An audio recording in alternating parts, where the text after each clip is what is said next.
Now, for those of you, this is Baruch Fleischman, of course, at the Tikkun Elevator Kollel. For those of you who are interested in what we might call the hidden sciences, you won't see this particular drawing of Rabbi Yaakov. He's not a rabbi, so he says not a rabbi always. Is Rabbi Yaakov Kronenberg. If it wasn't for him, you would never see this, because this is like a hidden, very, very hidden aspect. Today, in most yeshivas, they work on halacha and tradition and laws. So that's basically what's happened. So when you find someone who is able to get you beyond just Jewish law, to actually understand what's going on in the universe, then you have this man, Yaakov Kronenberg, in this book. And let me just show you the name of the book. It's Jewish Astrology, a Cosmic Science. So this is available on Amazon. And anybody that wants to really learn about Jewish astrology, which is, as I say, it's not popular today. The popular today is the study of halacha. So this is something that was known by a few people, and we've been going through this for quite a while. And let's see what basically we want to say. We'll turn it like this, because I want to focus on this name right here, Yud K Vav K. Here it is, Yud K Vav K. So he says there are 1, 2, 3, 4, 5. 1, 2, 3, 4, 5. There are 5 levels of light that we can understand in each one of the months of the year. And notice it's in a circle, because everything that has to do with this world is circular. So cyclical, circular, it's all based on wheels. And everything keeps going around. It doesn't take a lot to be able to look at this and see it. So what he's saying is that in the first month, which is Aries, or it's April now, we're just beginning, today is Rosh Chodesh, the light that shines onto us is from this name Yud K Vav K, and through these other names as well, in the simple permutation of the name, Yud K Vav K. But then it starts to change. And in the month of Sivan, which, is ER is the next month, which is, it's more or less May, the forms of the letters are different.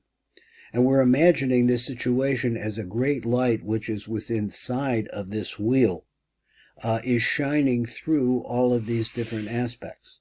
Now in the Gentile world, they only have the lower two. I don't know if we can read them from here.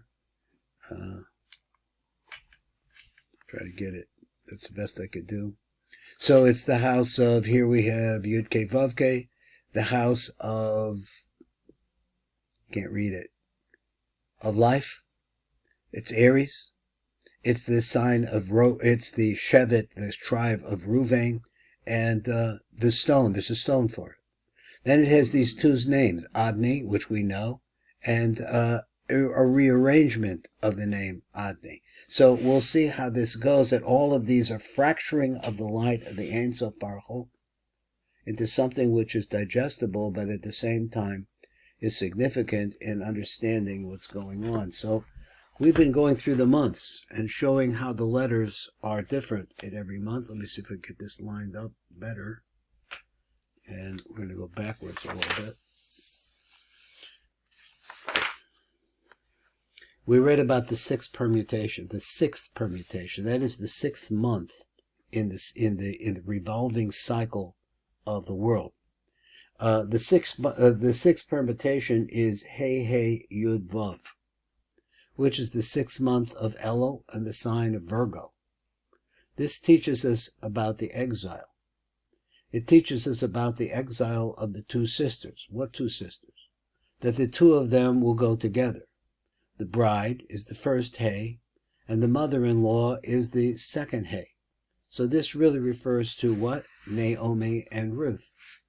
And the father and son, which are the 2 male signs, which are the Vav, which give father, which is the Yud, and the son, which is the Vav, they will go together, and the 2 Heys are going to be separated from them. So you're going to have the female aspect on top of the male aspect.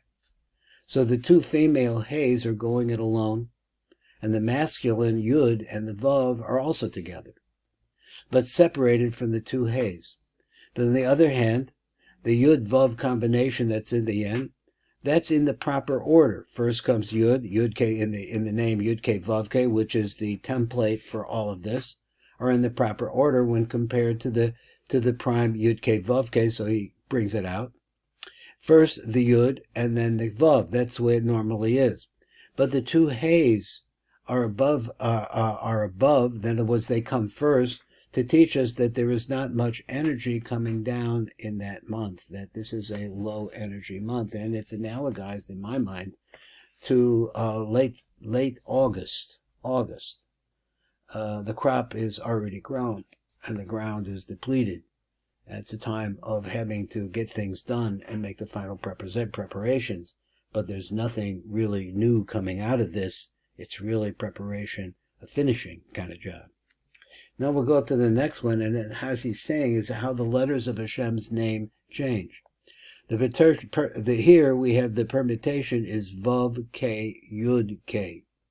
This goes with the month of Tishrei, which is the sign of Libra. This order of where you have the names of Hashem is the first begins with a Vav, and then it's followed by a He, and then a Yud. So in other words, it's the sun, followed by a He, which I don't want to know what it is if it's female, and then a Yud, which refers to the father, and then a finer He teaches about the energy when the right side rules over the left side. Now let's understand the masculine Vav comes first. So first we've been with something masculine, and then the feminine He, and then again the masculine Yud, and then the feminine He. So you have a mixture of male-female, male-female. So the masculine right side leads the way and turns the left side into becoming more merciful. So this idea of that month, which is the month of Tishrei, which is the time of Rosh Hashanah, Yom Kippur, and so on and so forth, the Vav K are in their proper order. When compared to the Yud K Vav K, if you look at it there, you see there the Vav and the K are together. And the Vav coming first is to teach you that the right rules over the left and turns the left around to mercy. And this is for good. And it's a beneficial thing that you lead with the male, and the male is able to influence the female. So, and to give to the female, and this is for good and is beneficial thing because Vav K, that combination, is the energy of receiving, while the energy of the Yud K is to send down, to give. So this month we have the receiver, which is Vav K, which is in Kabbalah is called Zer Anpin and Malchus first, and then the giver, which is Yud and K, which would be the parents. And the Yud K is the mercy, while the Vav K is judgment.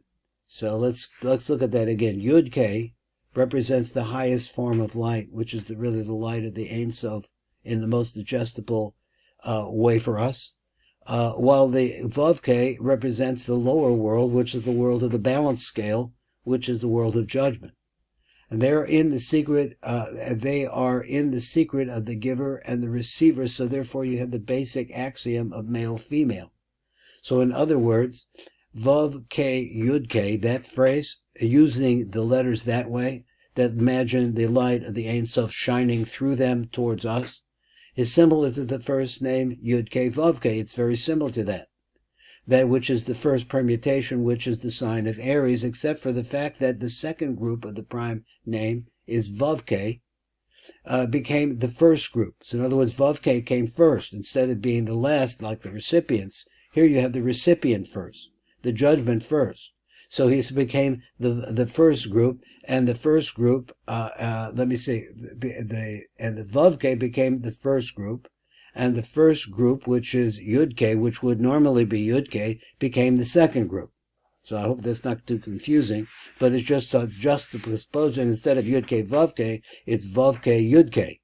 Here in Vav K Yud K, we have the receiver, which is Vav K first, and then the giver, which is Yud K.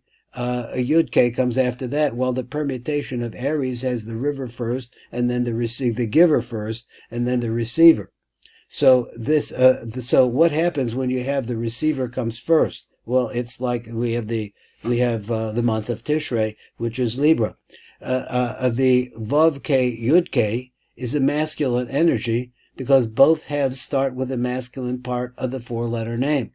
So the first group is Vav K. So there's the Vav is masculine, and then comes the female, which starts with the Vav, which is masculine, and then the second group is Yud K, would be Yud K, where once again it starts with the male, which starts with the Yud, which is also masculine, compared to the prime name, the prime name, the prime name, which is Yud K, Vav K.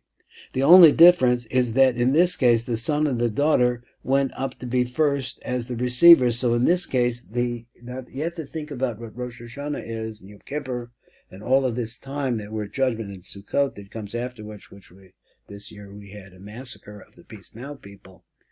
So he says, compared to the prime name, the only difference is that the son and the daughter went to be first as the receivers. So first is the receivers. And then after the receivers, and the father and mother, which is Yud and K, come at the end. So this turns the left, which is normally the receiver, into being the giver, which is as the Zohar stated up above. That's going to be that shear here. This is number 6 and 7, and we'll move on if we can, with God's help.